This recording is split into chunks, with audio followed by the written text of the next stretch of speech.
This program is designed to provide general information with regards to the subject matters covered. This information is given with the understanding that neither the hosts, guests, sponsors, or station are engaged in rendering any specific and personal, medical, financial, legal, counseling, professional service, or any advice. You should seek the services of competent professionals before applying or trying any suggested ideas.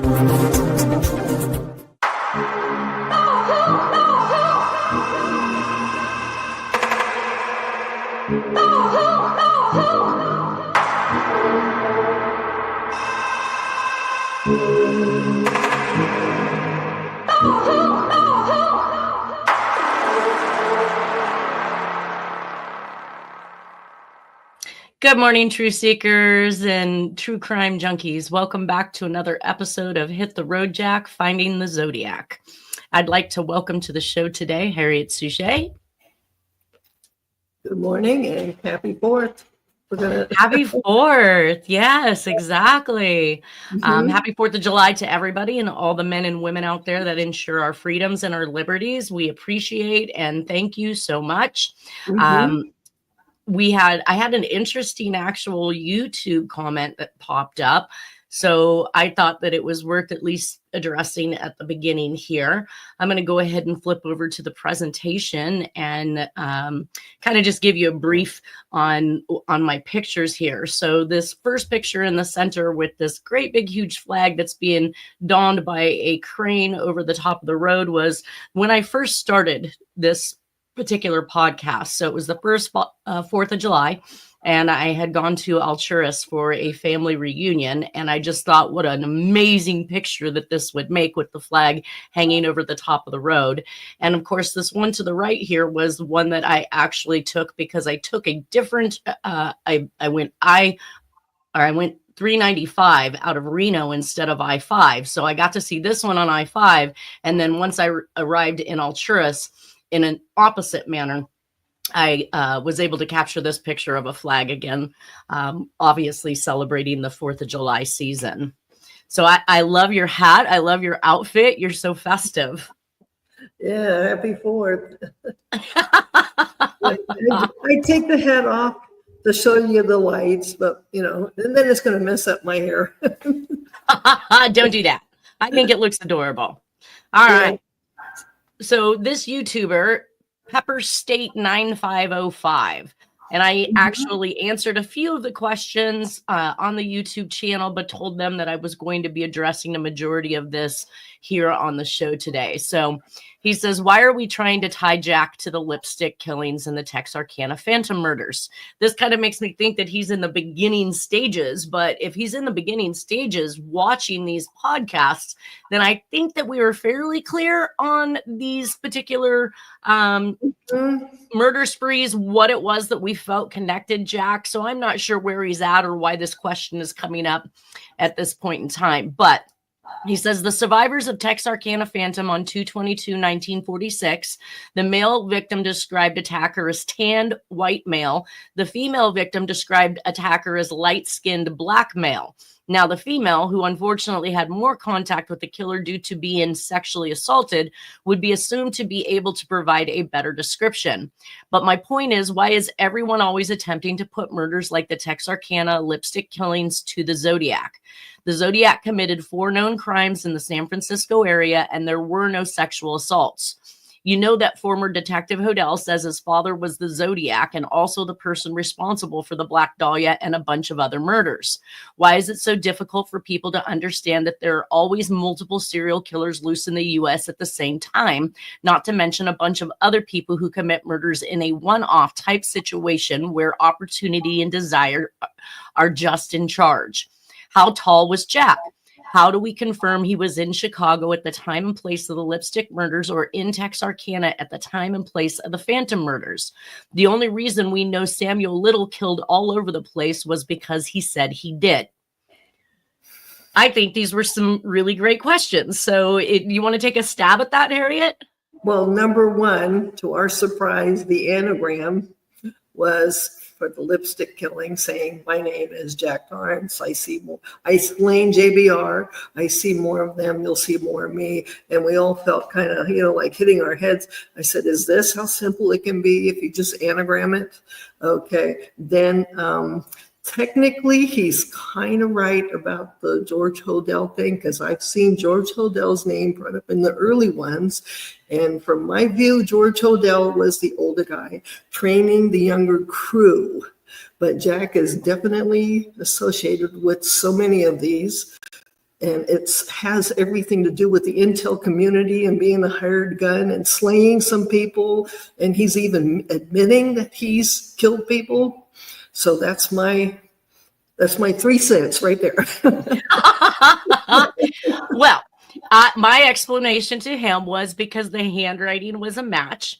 Mm-hmm. We know that I took this particular examination to the FBI and showed them how the handwriting on the wall in the Francis Brown, I believe it was. Yes, FBR, whatever. Yeah, but was consistent. Was consistent with Jack's handwriting.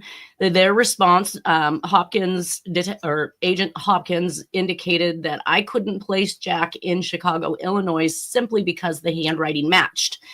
And of course, I thought to myself, then what am I doing? If I can't make an identification of handwriting, am I in the wrong business? Do I have, is there any science basically to handwriting if we could make such a mistake? Now, 3 weeks later, Dennis and I on the phone with Jack's aunt, she indicates that Flova sold the farm, the family farm in Texas in 1944 and moved to Chicago, Illinois.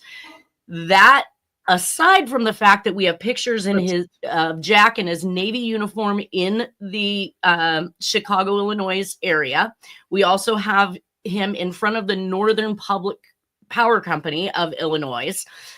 We had several key indicators that showed that he had proximity during this time frame. And of course, we know that he always went home to mom. So he's going to be back and forth wherever she's at. And Chicago is no different than Texas for Jack. He will hop on the road in one of his Fitz-in and just drive for as long as he can, probably. I bet he pulled off 28 hours like it was nobody's business. Yeah. And Dennis even indicated he did this a lot, right? Well, yes, and I can just quickly say something. When my father was out to sea a lot and he was a Navy Reserve, he'd drive 30 hours, no problem. So it's done. Okay. Exactly. So, and everybody has to also realize that we did map out Jack's happenstances. Good morning, Nolan. Good morning. Had a couple of difficulties, but I'm here. Happy 4th of July. Happy Independence Day. Yes. We're just covering a YouTuber's comment at this point in regards to tying Jack to the Texarkana Phantom murders and the lipstick killings. So I also wanted everybody to realize is that the murders of these gals and Susan Degnan happened on the on times when Jack was not in service with the military. So it's very probable that he had the opportunity, and we know that he had the proximity. So as far as the Texarkana Phantom murders, there were some other indicators there that kind of put things together. One of them was the wearing of the mask, which is something that we saw in the Lake Berryessa murders. There was the fact that it was basically happening around another Army base, I think it was Red Arsenal. Trying to remember. Yeah. I know I'm so far out of 1946. I would literally have to get it's something or Depot. I don't know. I have to go back and look. But these murders of these individuals and these young couples occurred in and around within minutes of an Army base. So there was a few things that we put together. I think also that the gun that was used in the Texarkana Phantom murders was said to be a particular type. Jack had gotten himself in some trouble at one point and had his gun confiscated. And Dennis had indicated that Jack had went to the local judge and asked for the judge to get him that gun back because he was afraid that that gun could be tied to murders such as Texarkana Phantom or even possibly the Florida murder, which was on Dania Beach, I believe. So there were some things. We're just saying that Jack is in this area. Jack is a bootlegger at the time that the Texarkana Phantom murders occur. He has lots of time on his hand if he's not running liquor back and forth. So The perfect thing for a spy. Sorry. No, that's okay. That's okay. Well, And as Harry, yeah, no, I'm just wanted to say really quick, if they're doing things like that as a spy, then they're getting the goods on other people. Let's say he's running some liquor to the governor's nephew. right. It's diabolical, but it's the way it happens. Well, and also, as you had mentioned in the lipstick killings, that particular message that was on the wall was rewritten several times in lipstick. So if you have a clear image of this particular writing on the wall, you'll see that the killer starts to write, then erases, starts to write, then erases, and probably an attempt to actually conceal his handwriting, or at least he thinks he's manipulating his handwriting so that it doesn't come back to him. But that anagram done by Lauren Swearingham actually turned out to yield the fact that it had Jack Terrence's name in it, which is why Lauren Swearingham even contacted me in the first place, because my suspect was the only name that came out of this message with a complete message about having killed Francis Brown and having committed these murders. And then we have the crossover between the Black Dahlia and the lipstick killings, which is that Susan Degnan was dumped. Her body parts were dumped. So mind you, her body has been bisected and she has been dumped down Hollywood Boulevard. And then Black Dahlia is dumped near Degnan Boulevard in Hollywood. She's also been bisected. It's a horrible version of laying out code. She's, and just. Now, didn't you think, Harriette, that the Solves had said something to the effect that Hodell's father had been part of that bisection of Black Dahlia? I believe I have one that we may have covered, but we'd have to go back and look, because I've got stacks of paper. I save all my work. I'm like, but I believe there was a mention where. And that's how come William Herons couldn't take it and started crying and took off, and then they caught him. So. Oh, gotcha.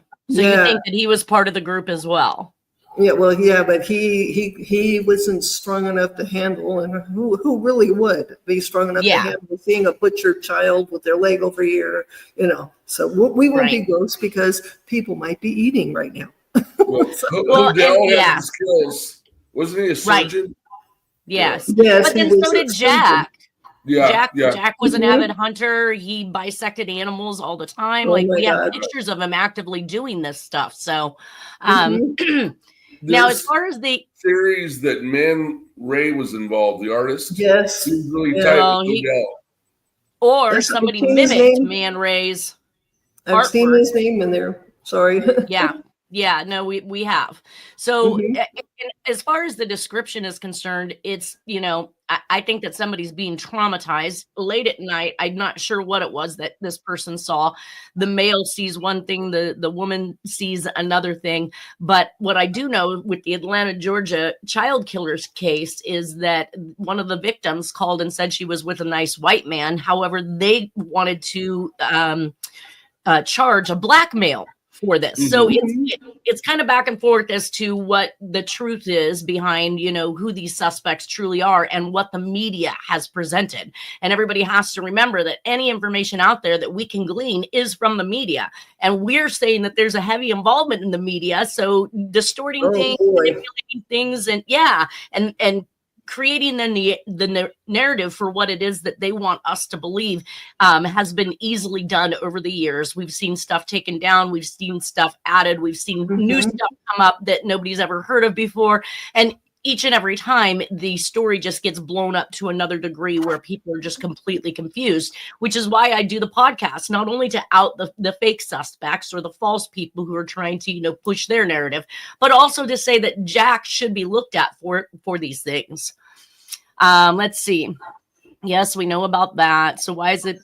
Okay, so he says, why is it so difficult for people to understand that there are always multiple serial killers loose in the U.S. at the same time? This isn't the same time, buddy. Texarkana, Lipstick, Zodiac, Black Dahlia, all of these happened in different eras, and all of them contain handwriting. And what I wanted to say is that the Zodiac didn't wake up one day, try to kill, 7 people in 11 months, write hundreds of communications only to fall off the face of the earth, having not done it before this and never having done it again. I just simply don't buy that. But I do find that this particular YouTuber their comment is perfect for this episode, because we're going to get into, let's see, he says that I don't know who Samuel Little is, but it says he killed all over the place because he said he did. Well, we're about to see today in some of the communications that the Zodiac indicates that he's killed more than 100 people over California and Nevada. So I say, let's move on into it. Now, I know that I'm not sure how far we got into these particular murders, but I'm going to read them off anyways, just in case. On January 14th of 1986, we have 17-year-old Regina Sakamoto. Of course, this is another Honolulu murder. And again, I did not feel heavily that this was Jack, but anything that was unsolved, I was literally throwing into this presentation in case it could be. So over the next 3 months, Denise Hughes, Louise Medeiros, and Linda Pesky are also killed, I believe, in Honolulu. January 1986, 68-year-old Anna Carroll is a Frankfurt neighborhood of Philadelphia. She's stabbed to death in her apartment. Like the first victim, she is nude from the waist down with her shirt pushed up to expose her chest. Over the next 4 years, the Frankfurt slasher would claim 7 more lives. I need to do research on this because I'm not sure who those 7 are. Some of the victims were seen with a middle-aged white male before their deaths. So middle-aged, that's, pretty much Jack, At that point, yes. Yeah. So Carol Dowd was a 1990 victim found behind a fish market in 1990, and Leonard Christopher was convicted of her death. However, it is believed that he is innocent since he was a black male and did not match the description of the suspect in other crimes. And another crime was committed while he was incarcerated, instilling the notion that he was not the Frankfurt slasher. So here we have another twist. We have a black male that's being convicted for a crime when the witnesses saw a white male. So That's you tell me again, yeah, there's always an issue here. So we had some communications come in March 7th, 1986. It was postmarked in Los Angeles. The name was redacted, but it went to Ambler Tours at 1010 2nd Avenue, Suite 1900, San Diego, California, 92101. The FBI FOIA files only indicated hi, then they redacted the name, we are. So this premise of a we faction once again. And a second one was mailed on March 12th, 1986, postmarked from Los Angeles as well. Name was redacted, again to Ambler Tours. So with these 2 communications, I haven't had the opportunity to actually see. I just know that the FBI took a look at these communications, believing that there was a potential for them being a communication from the Zodiac Killer, which kind of makes some of the other communications we're going to talk about make sense, because it's like he's back in action again. So he's back to... Can I say one thing? Yes. The one that stands out to me is the one that's redacted and then says Ambler Tours. We've done a solve on this, but we've done a show, but he's saying the reason why he had to go after the kids, Faraday and Jensen, was because Faraday's father bought the Rambler that belonged to Payne, and there's a link there, and somebody, yeah. So that was the Rambler. I always thought it was the Rambler was the reason for the killings. But anyway, so you got something there. Maybe he's still trying to catch up on the past. But anyways, that was something that stood out to me, especially when you got San Diego there too. Yes. What were you saying, Nolan? Yeah, Ruth Payne. I think Marina lived with her. Yes. She put her up, and she was a part of. She was heavily connected. Her family was with CIA, FBI, that type of thing. Mm-hmm. So even then, they weren't linking her as officially CIA. That's come out. Is that, and she's the one that recommended that Lee Harvey apply for the job at the school book depository. Mm-hmm. So a lot of theorists say that she injected herself into their lives for the purpose of helping manipulate. Gotcha. And Anyway, so so she owned the Rambler that you then believe Faraday's father purchased. well, that's And what that's it's why, saying. Wow, that's crazy. oh, And yeah, then, that's insane. And I and don't then, know which, that was a solve in which communication do you oh believe? my God, I think it's the Fairfield letter. It's very early. It's like 1971, 72. So it's early stuff that I did. And I was like shocked to find out but he felt very guilty for killing those kids. He's saying his conscience was coming up, but as the gun went down on them. And that's the Lake Herman Road ones? Yes. Yeah, okay. All right. Well, in March 19th of 1986, Nora receives a nurse assistant certificate, and it's mailed to the Kirby Street address. So we know that she is currently in Roseville, California, which is literally about 10 minutes that way from me. On March March 30th, 1986, Easter is generally spent in Texas with Flova, Jack's mother, but I don't have anything for Jack during this time. However, the location and nature of the next crime should be considered due to who Jack was and the propensity to visit his mother every single Easter, pretty much, that I can tell. So this just simply means I maybe didn't have an actual picture of him there for Easter, but it doesn't mean that that he didn't visit her. On April of 1986, we have a headless woman recovered from a garbage bag in State Park in Galveston. Body remains unidentified at this point. Now, I know that we've had skulls, so this always flashes me back. Is this the body of Donna Lass? We found her skull, but we didn't find her remains. And now there are remains that are headless found back in Texas and are still unidentified. So I'm assuming that I need to, I guess there was also a skull found in Massachusetts in a lake, or near a lake, should I say. And I thought maybe that was a good cross connection too, for trying to figure out whether or not those remains go to that skull. So headless, which is consistent with the bisection of Dagnan and Elizabeth Short and the two girls in the Arizona area that occurs in 1992 to 1993 while Jack is in Arizona. The I-45 killings and California killings where partial remains of one victim was found in the grave with another, or partial remains found in one location where the rest of the remains were found 20 miles or more away. So separating the body parts is definitely a type of MO that has happened in some of these crime sprees. Yeah. Some of the eyewitnesses. We hypothesize, or Harriette at least, that Donna Lass's body parts were somewhere in near Clear Lake. No, yeah. But you know what? I got quite a few solves where he is pleading, through somebody else to get to Reagan, but he's pleading for the Pope because he wasn't supposed to kill those Catholics, blah, blah, blah. But it stops after a while. So it's almost as if, and now you're seeing that they claim they found some body and parts and everything. I'd like to know, where did they get, are they still there? Did they get buried? Because I think they actually found them, and the Pope wanted the Catholics that were killed to be buried under the juniper tree on a hill like Mount Hockham, where there's tons of juniper trees there.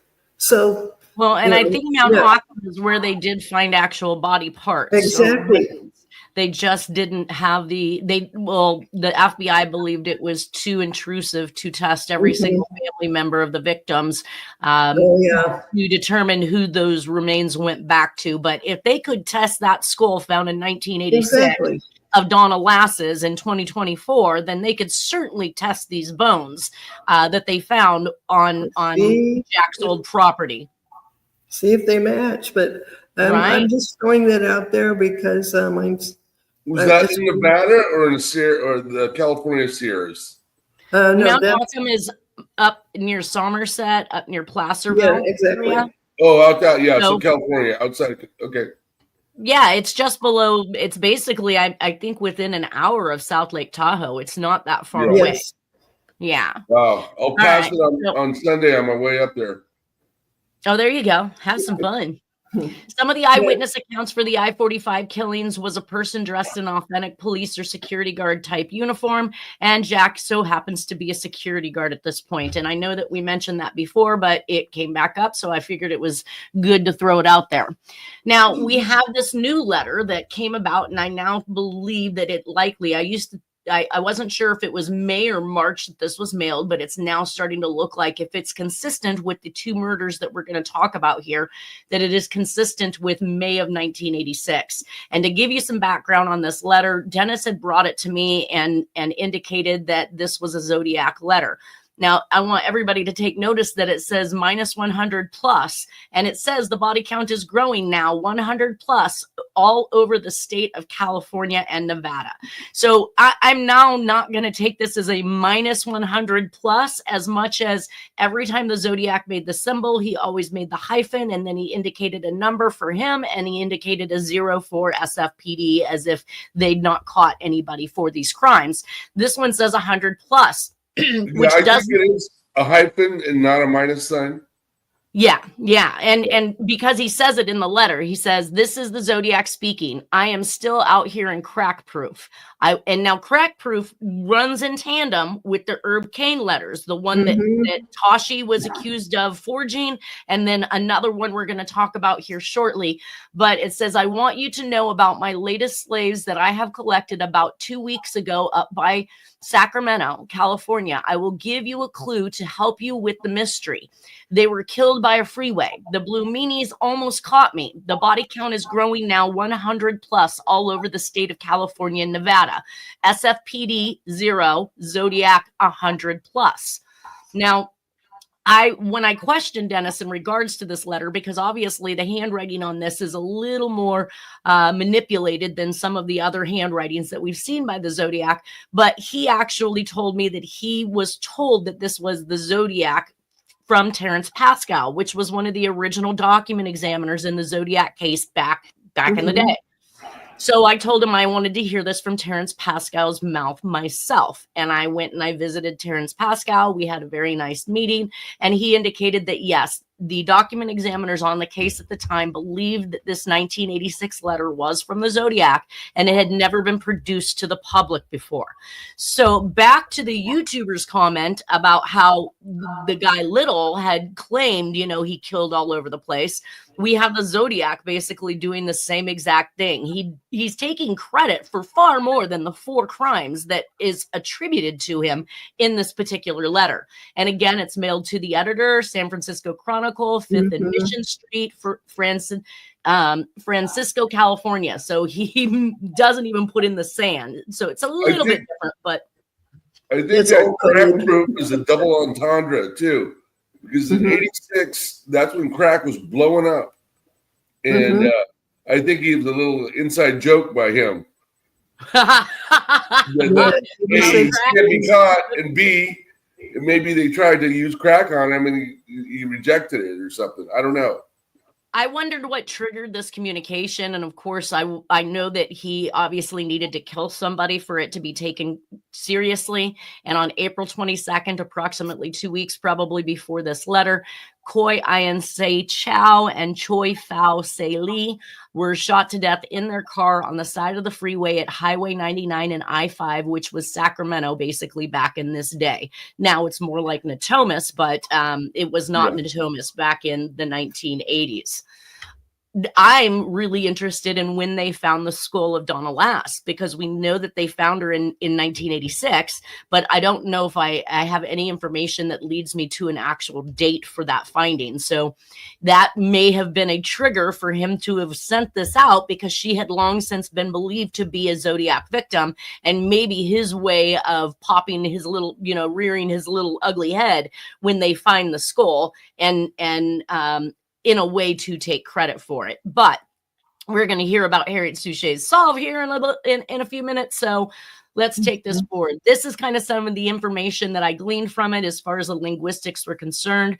We had the letter E spelling errors in mystery. Mystery is also a word that's used in the Corvette Concepts fiasco mystery, and it's used in the finale letter as one of the addresses that's on the actual envelope to the Tim Miller letter. We had still out here in crack proof, which is the crack proof reference from Herb Cain letters. We have a referencing to having collected the latest slaves 2 weeks ago, which is a Zodiac reference. Nevada is spelled incorrectly as far as the acronym is concerned, and it is should have been abbreviated NV, but we've often seen that the Zodiac did not abbreviate the state references. He typically write out a portion of it, NEV, CALIF, because I think he had an issue actually with the actual acronyms. So it helps to explain why Zodiac Jack prefers to spell out the state partially. We had blue meanies in there. We know that that is definitely an adjective to describe the police by the Zodiac, and he claims to have killed 100 plus bodies all over California and Nevada. Again, the envelope is to the editor. San Francisco Chronicle is on the top again. 5th and Mission Street, which is, again, another spelling error. He writes Ann, A-N, instead of 5th Ann. E-N. What's that? I think I got it as E-N, but it's old code. So, but he knows how to spell. That's the point. He knows how to do addresses. Oh my God. So still here in crack proof, police are speculating that the Night Stalker and the East Bay rapist are either dead or in prison. And we see this being addressed by the Zodiac in his own messages, as well as those of the Atlanta child killer cases. He's letting them know about his latest slaves. And 2 weeks ago, up by Sacramento, the only murders that I could find or see that anybody had researched was those 2 particulars. And I think there was some reference to the possibility that that was very closely knit to the soy bottle. Was that you that said that, Harriette? No, the Tom White receiving the fingerprints and Kisu Choi packets. It's almost the same spellings. Gotcha. So maybe, because I never did look at the Kisu Choi packets. I mean, I looked at everything else, but I think he was probably dropping a hint about those people. Right. Well, that'll be interesting once we get to those, because I did not take that into consideration or make that cross connection. So the clue to help with the mystery, we see mystery several times throughout these escapades, and killed by a freeway, which is similar to the DC Freeway Phantom and the I-45 and many others that were found in or around freeway locations. So that brings us to the actual solve that you have in regards to the letter itself. So I believe this first one, the first one is just on the letter. And basically this was what? Just a simple anagram? It's pretty much, I think I did that in an hour. So it was easy to put into the first book. But I'm asking, is it just a simple anagram? Okay. Yep. You basically took all the information that is on the letter and then you anagrammed it out to the message that you're about to read to us. So go ahead. It's saying AMW on Walsh, missing the J, but we know it's John Walsh. Do my one story told, plus ZK code. Sam Giancana, teeth ate my 6 bullets, circle X, 10 a.m. in the morning. So 10, anyways, by 1 Torrance. And then it's just pretty much, he's daring John Walsh to do this. Now, his show wasn't on in 86, but the test market of Texas Most Wanted, I believe, had started airing then. So that's why I said I have to put this in there. Either way, they were doing a test market for America's Most Wanted, and everything meant they were preparing for shows a couple of years in advance.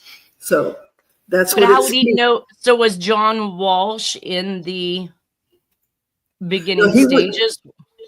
He was in. Yeah. They said what was it? 83, 84. That Rupert Murdoch through Fox wanted to do a Most Wanted show format with them. So there's Texas Most Wanted, I believe it was definitely by 86. And the format was planned years in advance, so Jack knew. So he said, my one story told. I know when I was in law school in the late 80s, it was already a thing, America's Most Wanted. So it started nationwide as America's Most Wanted right around 86. Maybe. Yeah.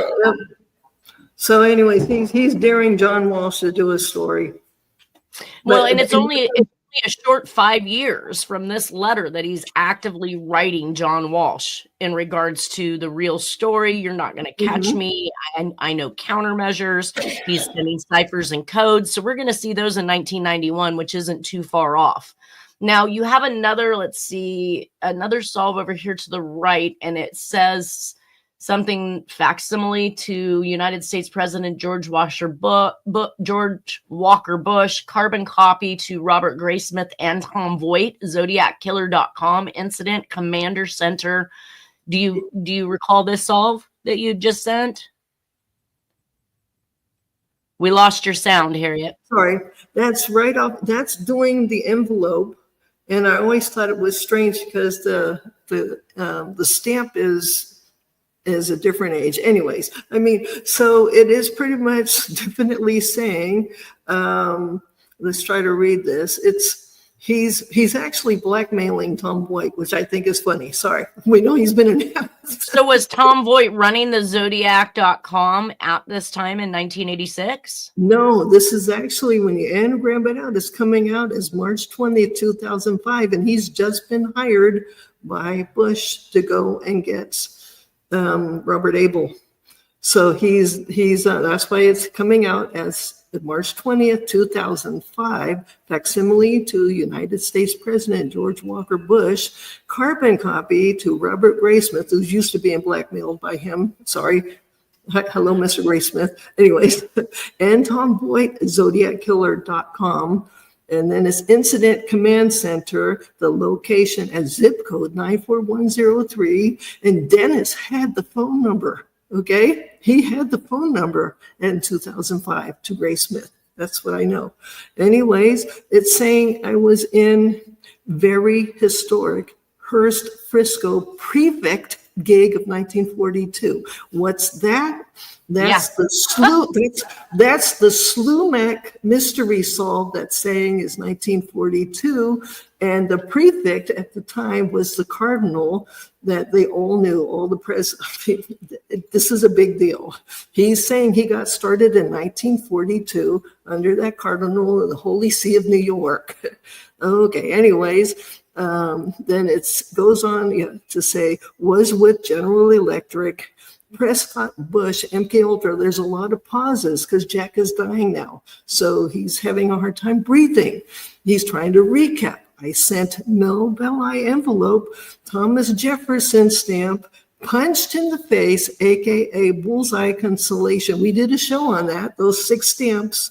Oh my God. Anyways, booklet pane, printed by Bureau, printing and engraving, printing method engraved by Edward Felver, issue date, then it just pauses to 1968, perforations 11, pause 11.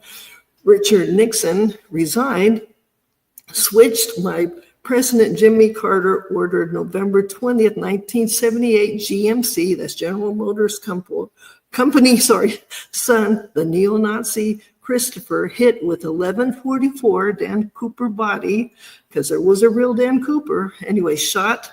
And then he's saying the sheet. He shot him under the sheet at the place in Michigan. Anyways, as my Pope, John Paul II, said to do so, the new Pope had come in and he said, you can't kill those people.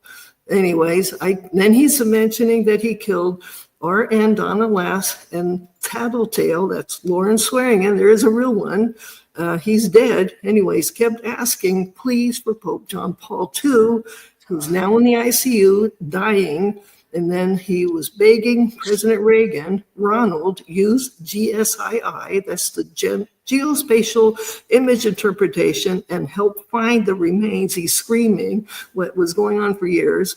Tahoe National Forest, mountains. Then he's very guilty. He's feeling it. In 1999, I killed Traitor Nora. There's solves that has Traitor Nora, and he's trying to confirm that it's him, and he's done this. Anyways, in ICU, and then he's saying, to tell the truth, I will die too in ICU, August 2006. If I may ask, if I'm on a mission, will I really gut the MFer, Robert Abel?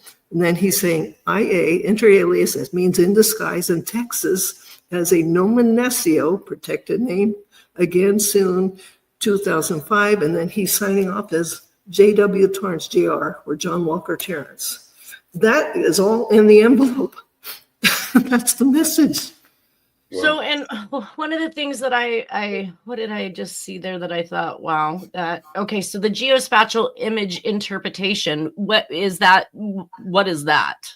That's the eyes in the sky that Robert Abel helped get the process of getting into the satellites. And so because Stephen... Yes. What's his name? He knew about Stephen Dewhurst. I was just going to say he was a professor at Arizona State University, which is one of the places that Jack was a security guard at in the 90s. It had indicated that was his job, basically, was to make identification of photographs and for such situations. Because they're constantly, especially at the time, and I'm going like this, I'm trying to see my hand. This is above the earth. You can't see it, you can't hear it. Sometimes there's the jets at the time that were flying above. And if they were tracking some people, which there was the war on drugs, a lot of complicated things. Anyways, this would eventually get to people like Stephen Dewhurst, who would be asked, can you identify this and see what you got? And so with the proper identification after staring at something for hours, this is latitude, longitude, blah, blah, blah. Well, I see what I did then. I actually put the work after this solve. So I just placed it on the wrong slide. Here's you picking apart all that different information from that envelope, assigning it a number. And then once you anagram it, you then turn around and mark which number that letter was that was taken from the original information. Yeah, I save what I call the puzzle pieces too. If you saw that, you'd be like calling me names saying, how do you work like that? But I don't. Those from processes, but I was proud of this one. I don't even begin to understand. All right. Well, that brings us on to our next. On that cover on the envelope, it says, writes out San Francisco Chronicle, but on the address he writes Francisco, California, not CA, but Calif, and no zip. That told me right then and there. And you know what, Nanette, I looked at these. I looked at the ones you'd asked me to do recently, and it's like I would start to do them, and there would be a fire or something would happen. I'd have to run. So anyways, I'm finally I was glad to get to that one. I know I saw that. What was the lights out? What was that? Lights out. Yeah, I thought you said lights out, Nolan. Oh no. Oh, okay. Lights out. Well, here's another murder that happened in Irvine. I removed it because there was that discovery and match in DNA that yielded Sacramento County a suspect named Joseph James D'Angelo, and that was Janelle Lisa Cruz in Irvine. So I literally had already excluded this as a case as a possible for Jack. But again, at the time, I believed it to be unsolved, and I had placed every unsolved murder that I thought of into this presentation. So thought of, or should I say found. May 7th of 1986, there's an article written, again, something I don't have a copy of, but it was something I found in the FOIA files. And it says maybe these strings of newspaper articles stirred the Zodiac. So the headline reads, Old Murders of Peninsulans Still a Puzzle. And then a May 8th, 1986 article, probably same day as the next letter or around the time of the letter for the Zodiac. And the headline read, Murders Still Haunt Him Because He Had No Proof by Dave Murphy. So I'm wondering if these particular articles coming out in the newspaper were something that the Zodiac saw. So he thought, let me, tiptoe back into the water of communications and murders. On May 24th in 1986, we had Shelley Kathleen Sykes. She disappeared on I-45 on her way home to Texas City. Her car was found blood splattered and the windshield smashed in. John Robert King and Gerald Peters Worst were charged with aggravated kidnapping in this case because there was no body to charge for the murder. So evidently we have some remains that are missing, but they believe they found the people who had killed her. And this is probably one of the, few times that a murder charge or a conviction can come down when they don't even have a body. I mean, how often does that happen? I think I have something on Sykes, but it has something to do with, unfortunately, Robert Abel again. Because a lot of those, yeah. So, and Jack is at the time, I think, getting a lot of, him and his crew are just getting information. So right. It's makes you shake your head. Everything about this makes me shake my head. So Sometimes in 1986, right? 1986, we have summer. It's a summer of 86 front yard on Kirby, our house, Jack and Dawn. So we see that Jack and Dawn are back together once again. And I believe at this particular point in time that they are both living in the Roseville area. And Dawn had originally been in the Riverside area, which is where Jack returned to in 1966 when he came back from his stay in Texas, where he was supposed to rent 2 mobile homes. Mm-hmm. August 3rd of 1986, we have a 20 to 30-year-old unidentified dead male on Crater Lake off Crater Road, FM 3083, Conroe, Texas. So again, more murders in that Conroe area. The body had been weighted down by 2 cinder blocks and an electrical cord, multiple gunshot wounds, possibly had a street name of New York Billy. Shirt had MSS 8-0178-25 Wilson written on the label inside. So I'm not sure if that is a military number.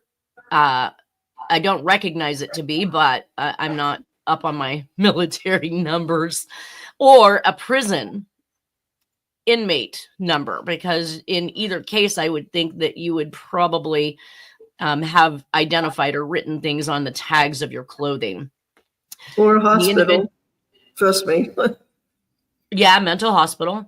Yeah. The individual was 5'6" 133 pounds, small build, collar length, red/brown hair, decaying teeth, left ear was pierced, left upper arm had a tattoo. Liz, left forearm has a small devil with a tail figure on it, and right upper arm had a tattoo that said Baby Dawn and had a petal flame flower design. So I did not find a picture on it, though I would have liked to, just to be able to show those tattoos and see if somebody, now recognizes or recalls, or maybe even has any pictures in their belongings of family members or people from back in the day that might have matching tattoos. So we're going to see a pickup in crimes in Texas and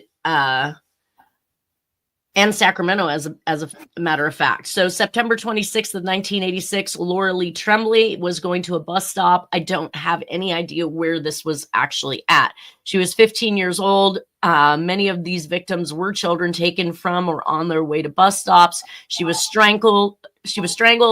Anthony Allen Shore is said to be the suspect in that particular case.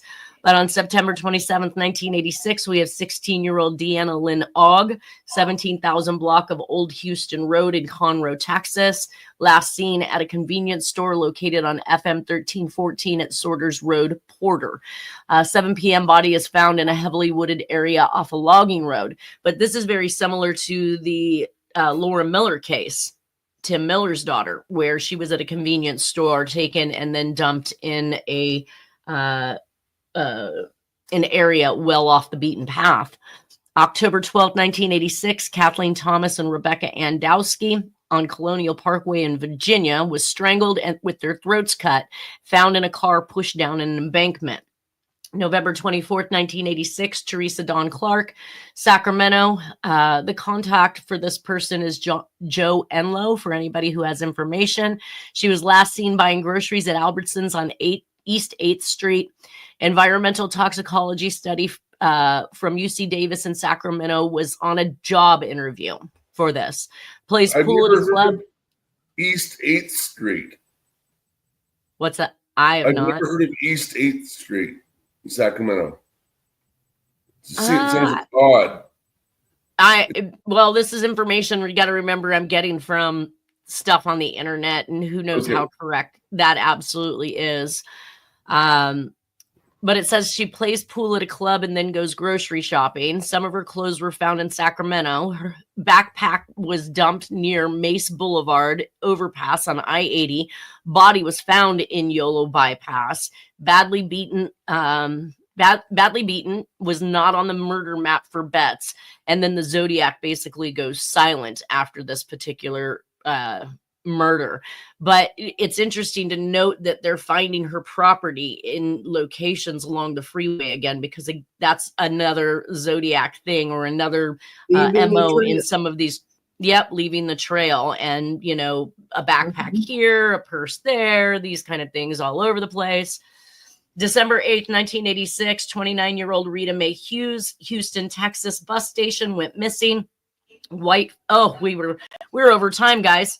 We're at 50-25 right now. I gotta say, Matei, we'll come back and finish off this last murder. I want everybody to enjoy their 4th of July weekend. I hope the holiday is great for you, and we will see you the following Friday.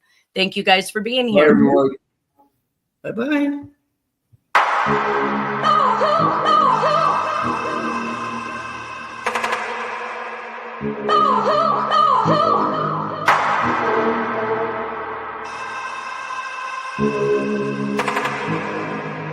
Oh,